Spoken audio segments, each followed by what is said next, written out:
Bonjour, comment vous vous portez? J'espère que vous allez bien. Cela fait déjà une semaine que vous n'avez pas eu à voir ma tête et j'espère vraiment que vous vous portez bien. Et bien, je suis là dans cette vidéo pour vous parler d'un facteur très important que la plupart des gens négligent.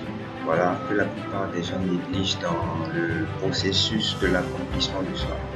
Il s'agit bien évidemment du sport. Voilà, le sport qui est un facteur clé vraiment essentiel dans le processus de l'accomplissement du soi.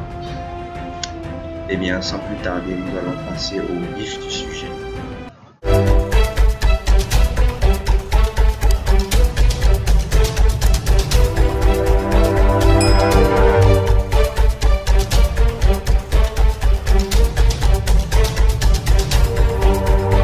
Eh bien, comme je le disais tout de suite, le sport, c'est facile en fait, c'est facile de se lever, de commencer un programme de jogging, un programme d'ouvrir ou de s'inscrire à la salle de gym ou encore de commencer à faire des pompes, voilà, tout ça. C'est facile de commencer à le faire.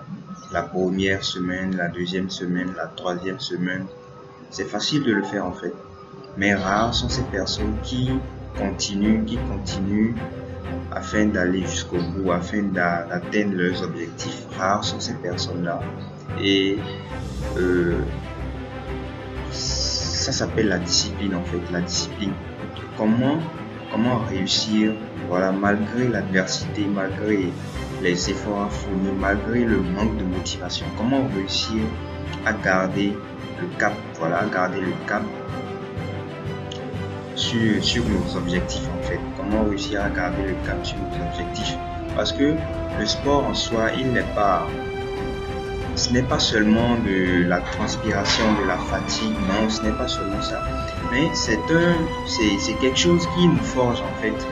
Mis à part la sensation de bien-être, tout ça, c'est quelque chose qui forge notre personnalité en fait. Parce que face à l'adversité, c'est la façon dont nous aurons appris à surmonter les moments difficiles qui vont nous permettre de continuer en fait. Parce qu'au moment où notre corps nous envoie le signal, parce que c'est ça, c'est quand je suppose que tu es en train de faire une course de jogging, voilà, ou des pompes, c'est à partir du moment où tu te rends compte que tu es fatigué, voilà, à partir du moment où ton corps t'envoie des signaux que tu es fatigué, que tu t'arrêtes.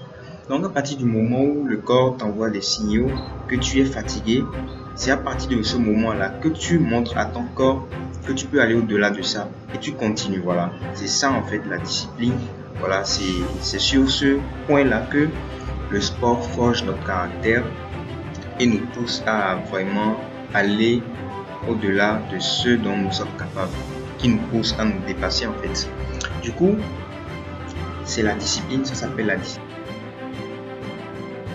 Discipline tout simplement, genre le sport est pas confondu, mais le sport s'assimile à la discipline. Voilà, le sport s'assimile à la discipline. Du coup, pour vraiment caractériser ce concept qui est la discipline, on assimile cela aux sports les plus fréquents, c'est-à-dire le jogging, les pompes, la salle de sport, voilà, la musculation et tout ça. Ça m'amène à vous donner un petit exemple, une petite illustration. On prend par exemple un mec, voilà, qui a commencé un programme de musculation à la salle de gym. Il commence un programme de musculation. La première semaine, tout est nickel, cool, tranquille. La salle de gym, tout est bien quoi en fait. Deuxième semaine, pareil, tout est nickel. Troisième semaine, pareil. La quatrième semaine, il rate 2 jours. Il se dit, c'est bon, c'est pas grave, je vais continuer après. Le premier mois est terminé, bien évidemment. Le mois prochain, encore, il rate quelques jours. Ainsi de suite, c'est comme ça. Et cette catégorie, c'est 99% de la population en fait. Il rate quelques jours. À partir du moment où vous ratez une journée, parce que on parle de discipline, il est vrai, mais c'est aussi une question d'habitude en fait. Il faut réussir à intégrer cette habitude-là, voilà, dans nos habitudes quotidiennes. Tout le monde est habitué à manger. Quand j'ai faim, je n'attends pas je ne dis pas j'ai la paresse, je vais pas manger. Non, tout le monde a, même si tu as la paresse n'importe comment, si tu as faim, à partir du moment où tu commences à sentir la faim, je disais tantôt, à partir du moment où tu commences à ressentir que tu as faim, eh bien, s'il n'y a plus de question de paresse, en fait, tu te lèves, tu prends à manger, tu manges, voilà. Donc c'est la même chose, il faut réussir à intégrer cette habitude-là en nous, en fait. Et une habitude, vous savez, si vous ne le savez pas encore, une habitude se crée à partir de 21 jours. Bon, le minimum c'est 21 jours, mais on l'assimile souvent à 30 jours. Voilà. Du coup, tu as besoin de 30 jours, voilà, faire une activité, avoir un comportement, une attitude pendant 30 jours d'affilée avant de vraiment dire que tu as pris l'habitude de faire cela. Donc c'est ça. Il faut réussir à... Voilà, nous étions sur l'exemple. Voilà, nous étions sur l'exemple. Il commence à la salle de gym. Il commence à partir du moment où tu rates une journée. Eh bien, si tu rates une journée, déjà le lendemain, si tu ne continues pas et tu rates 2 jours d'affilée, ce sera vraiment difficile pour toi de recoller. Voilà, ce sera vraiment difficile pour toi de revenir à la course et de continuer. Eh bien, la fatigue va prendre le dessus, la paresse va prendre le dessus, tu vas te retrouver à procrastiner. Voilà, à remettre tout le temps à demain. Tu vas te retrouver avec un mois, voilà, un mois. Tu n'as pas fait grand chose, tu es resté là à procrastiner, voilà. Du coup, ça c'est la catégorie des 99% de la population des personnes, voilà. Maintenant, à l'inverse, on prend une autre personne.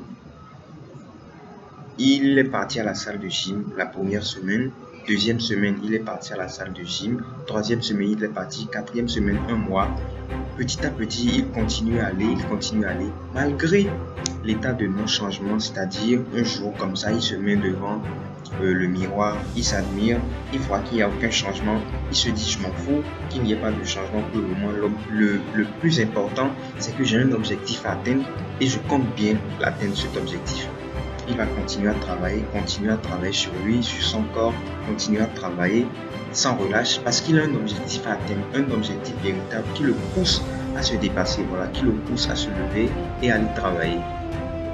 Quelques temps après, voilà, il commencera à voir les changements sur le corps et tout ça. Il va continuer à travailler et il deviendra ce qu'il veut devenir, voilà. Donc ça, c'est la catégorie des 1%. Et c'est en fait la différence majeure entre ceux qui réussissent et ceux qui ne réussissent pas. C'est la différence majeure. La capacité que nous avons de faire face à l'adversité, eh bien, c'est à travers la discipline, tout simplement. Être discipliné. Voilà, avoir une raison valable, une raison assez motivante qui nous pousse à nous lever très tôt le matin, aller faire ce putain de jogging ou nous lever très tôt, aller à cette salle de gym. Je sais pas si vous voyez. Donc c'est un peu ça. Eh bien je prendrai aussi mon exemple à moi parce que la chaîne parle principalement, voilà, principalement de mon histoire, même si cette histoire va bientôt être terminée. Je prends mon exemple à moi. Chaque matin, je me levais à 4 heures du matin et je continue à le faire. Je me lève à 4 heures du matin, je révise des cours ou bien je lis un bouquin, quelque chose comme ça. À 5 heures, je vais faire du jogging, je reviens, je fais à manger, je mange, je me douche, je vais au cours, voilà. Et ma journée est bien partie en fait, parce qu'il a été prouvé scientifiquement d'ailleurs. Si vous voulez, vous pouvez faire des recherches et approfondir cette information. Il a été prouvé scientifiquement que un être humain, un individu normal, sécrète une substance, voilà, une substance qui est facteur de stress en fait, qui est facteur de stress. Du coup, quand nous faisons le sport, voilà, nous libérons cette substance là et quelques temps après avoir couru, bon, pas forcément la course, hein. L'essentiel, c'est de réussir à faire une activité qui nous amène à transpirer en fait à des moments précis de la journée. Et les moments qui sont comment dirais-je, les moments qui sont les plus souhaités, voilà, c'est très tôt le matin ou le soir, très tôt le matin aux environs de 5 heures, parce que à 5 heures, pourquoi à 5 heures? Parce que nous sortons en fait d'un état de relaxation profonde, c'est-à-dire les vibrations delta, le sommeil, voilà, je veux parler du sommeil. Nous sortons d'un état de profonde relaxation. Nous n'avons pas encore eu à analyser quelque chose, nous n'avons pas encore eu à réfléchir à ci ou à ça, voilà. Nous sortons d'un état delta. Du coup, c'est ces moments-là qui sont brisés, voilà, le matin très tôt à 5 heures ou le soir aux environs de 17h ou 19h. Voilà, 17h ou 19h, c'est des trucs standardisés en fait.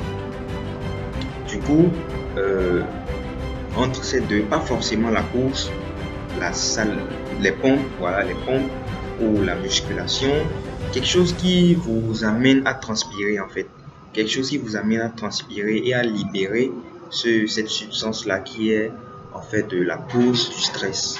Et je vous assure, si vous ne l'avez pas encore fait, je vous conseille vivement de vous lancer dans une activité, voilà, à ces moments précis de la journée, de vous donner le défi de réaliser une activité qui vous permettra de transpirer au maximum, voilà, au maximum. Vous vous rendrez compte de la différence en fait, c'est-à-dire le moment avant la transpiration et le moment après la transpiration, c'est-à-dire à votre repos, au moment où vous êtes au repos, au moment où vous vous relaxez, voilà, vous sentirez la différence entre vos différentes émotions, vos différentes humeurs et tout ça. Vous sentirez en fait la différence et n'oubliez pas de laisser dans les commentaires cette différence, cette petite différence, voilà. Mais je tiens aussi à rappeler quelque chose. Cela ne veut pas dire que à force de faire ces différentes activités et tout ça, vous n'aurez plus de moments de frustration dans votre journée, non, dans votre vie, pardon. Ça ne veut pas dire ça. Je n'ai pas dit ça. Je n'ai pas dit que vous n'aurez plus des moments de frustration, des moments de gêne, de panique, non, non, non, non. Seulement, cela vous permettra en fait d'avoir contrôle absolu sur vos émotions. Contrôle absolu sur vos émotions, c'est-à-dire à partir du moment où vous commencez à sentir une émotion négative qui vous fera vous révolter, réagir, vous saurez en fait comment contrôler cette émotion-là. Voilà, comment contrôler cette émotion, prendre votre calme et agir en fonction, voilà, agir en conséquence. Donc c'est une des principales fonctions également. Sans oublier que le sport, il n'est pas seulement question d'améliorer nos sensations, d'améliorer notre bien-être, nos humeurs, voilà, nos émotions. Il n'est pas seulement question de ça. Seulement, le sport, il a été prouvé également que cela améliore notre rythme cardiaque, voilà, notre rythme cardiaque. Et ça vous donne une longue vie en fait. Ça vous donne une longue vie et c'est tout. Voilà, le sport, je le pratique depuis un bon moment déjà et je peux vous dire que ça fait, je compte plus depuis quand je suis pas parti à l'hôpital. Hein. Voilà, je compte plus depuis quand je suis pas parti à l'hôpital. Je suis super en forme, je suis content, je suis heureux tous les jours. Voilà, donc je tiens vraiment à ce que mon audience soit comme moi afin de me suivre durant tout ce parcours que j'ai débuté il y a pas longtemps. Du coup, je vous fais vraiment confiance, lancez-vous, si c'est la course, le jogging, la salle de gym, la musculation, je sais pas, lancez-vous dans une activité sportive, c'est très bien, voilà, c'est très bien pour l'organisme. Voilà, sur ce, je vous dis à bientôt.